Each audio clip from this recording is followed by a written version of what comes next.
Panibagong yugto sa kanyang showbiz career ang sinimula ng dating kapuso actress na si Claire Castro matapos niyang ipakilala ang kanyang bagong screen name na Angel Castro.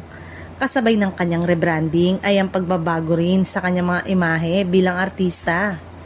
Isa sa naging ganap na Viva Max star si Angel at ang una niyang proyekto sa streaming platform ay ang pelikulang Cream Pie. Inaasahan na sa natural na proyekto ay mas maipapakita niya ang kanyang husay sa pag-arte at ang bagong direksyong nais niyang tahakin sa industriya. Ayon kay Angel, suportado naman siya ng kanyang amang si Diego Castro sa kanyang desisyon. Sinabi niyang pinayagan siya nito dahil nasa hustong gulang na siya at may kakayanan ng magdesisyon para sa sarili at sa kanyang karera.